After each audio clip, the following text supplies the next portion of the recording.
Make character your loudest statement. For philosophy doesn't consist in outward display, but in taking heed to what is needed and being mindful of it. Masonius Rufus Lectures. The monk dresses in his robes. A priest puts on his collar. A banker wears an expensive suit, carries a briefcase. A Stoic has no uniform and resembles no stereotype. They are not identifiable by look or by sight or by sound. The only way to recognize them, by their character. Oh! I like to think that I am pretty, like, I have good clarity. Like, I don't let my perception get in the way of me observing, but that would be a lie. So it's really all about understanding and asking and figuring out how to it's all about trying to figure out how to have that character. You know what I mean? Like, really be an exemplary human being, and also understand that, like, just like you don't look the part of a Stoic, just like I don't look like a typical Stoic or whatever the case may be. Like, none of us do anymore. We all have jobs, careers, lifestyles, right? Back in the day, you could identify probably a philosopher from his robes and his attire and things of that nature. And it isn't necessarily the same vibe for that anymore, which I do think you can take it there if you'd like to, and that wouldn't necessarily be wrong, detaching from all of that. That's a very big Stoic principle. But for me, it's about detaching of the material world in a way that is still sustainable to myself. Like, you know, I'm trying to follow a little bit of that minimalist lifestyle, which is like investing in good things that at the end of the day, I don't really care about, but they're necessities, and I might as well invest in something good that'll last me rather than like something cheap that I have to keep recycling and buying. So in that sense, you know, that's where my detachment comes from. Like, perfect example, I wanted to buy a freaking PS5 for the longest when I knew I was going to come into some funds, and like now I've made the decision, like, that's absolutely unnecessary. Like, I have a child on the way, I have a family I'm taking care of. Like, what time should I have to delegate to games? Like, literally, I can't play no games. Like, no exaggeration. Like, this isn't a joke or anything. Like, I need to be investing 100%. I need to be investing 100% of my time into making sure my family, and I need to invest 100% of my time into building a wall around my family, in the sense of, you know, finances, our morals, our values, and, you know, be the figurehead for my family in that sense. Obviously, my amazing fiance is helping me with that as well, and letting me step into the man that I need to become. And it's been such a great help to have a partner by your side that wants the best out of you, you know? So that's super key. Like, but with saying all of this,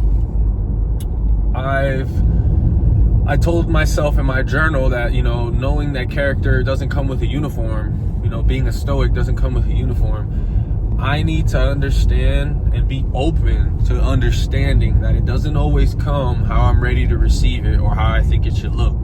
You know, most Stoic men, I would imagine, you know, take care of their bodies or do this or do that. It should look a certain way, but, you know, that's not always the case. Like, as long as you are moving forward and your character is exemplary in that sense, who am I at all to cast judgment anyway? Like, you know, I'm just here to perceive, and if you're doing good, that's all that matters, right? You know, being a good force in the world in that sense. Like, it's just something, not that I judge people or anything, but I would prefer if more men, for me, I would prefer if more men live the Stoic lifestyle. But at the same time, I don't give every man the opportunity to show me they do when I meet them, in the sense of, I do sometimes have an underlying judgment upon people, which I need to work on to be completely in my philosophy, completely living my philosophy. And I feel like it's definitely something I used to do a lot more when I was younger. And now, you know, from moving around and just meeting a ton of different people, I don't judge any book by its cover. There's no you never know. Like humans are chameleons, you know, they can adapt and grow and move and work in any situation. So it's like, you know, you just can't judge a book by its cover. And I think that's one of the main things that I need to keep my mind open to. Like, I don't know what a Stoic is gonna look like until I learn somebody's character, and that's my perception versus my clarity, right? And that's just something I wanted to write down and really affirm to myself that, you know, it isn't gonna always be how I think it should, or I won't always receive it exactly, you know, how it is, but I need to be able to discern through my perception and my observation, you know, and just observe and understand. And also, I shouldn't be so invested in other people's process in that sense. I just want to help men be better overall. It's one of the reasons why I'm making content. It's one of the reasons why I talk to people. You know what I mean? Like, I think as a whole, we need to be there for our fellow man rather than against our fellow man. Like, I want to see you win just as much as I want to see my brothers and my sisters and my family members win. Like, I want to see everybody succeed. That's what it's about. You know, there's enough for everybody here, you know? And I try to make this content, and I try to like push this narrative because we are all in this experience together, and we should be helping one another, not hindering one another. You know what I mean? So, brother, sister, whoever is watching this, you know, I want to tell you that character is the only thing that defines if you're a Stoic or not, you know? It's the only thing that in the eyes of God really define who you are, because character, my mom always says, character is the things you do when no one's watching. That's really what it is. When no one's watching, what are you doing? That's who you really are, right?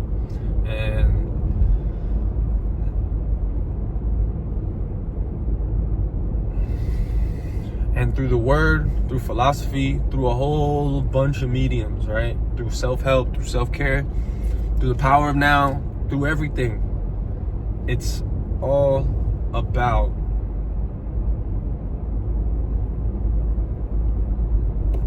through everything. It's all about character. Character, right?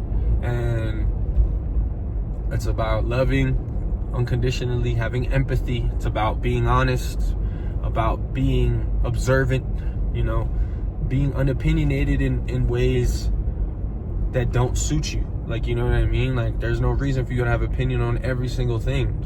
They just are. You know what I mean? Like, being loyal, it's just I literally wrote a list of maybe 25 to 30 things on this journal page of what I'm like, yeah, this is what this means to me, pretty much. If you're working on yourself, you're trying to better yourself, do it in every degree, do it to the utmost, push. It's the right thing to do.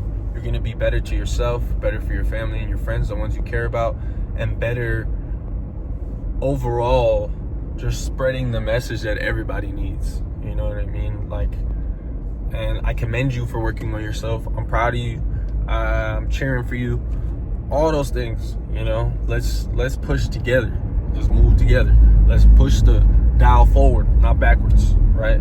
It's all about progressing together. It's all about character. It's all that matters. Don't judge anybody by their look, their backgrounds, the way they carry themselves. It's all about how they act. Well, I guess carry themselves, yeah. Well, that. Thanks for coming to my TED Talk. I'm heading into a meeting and then working out after this, so I'll check with y'all in a bit.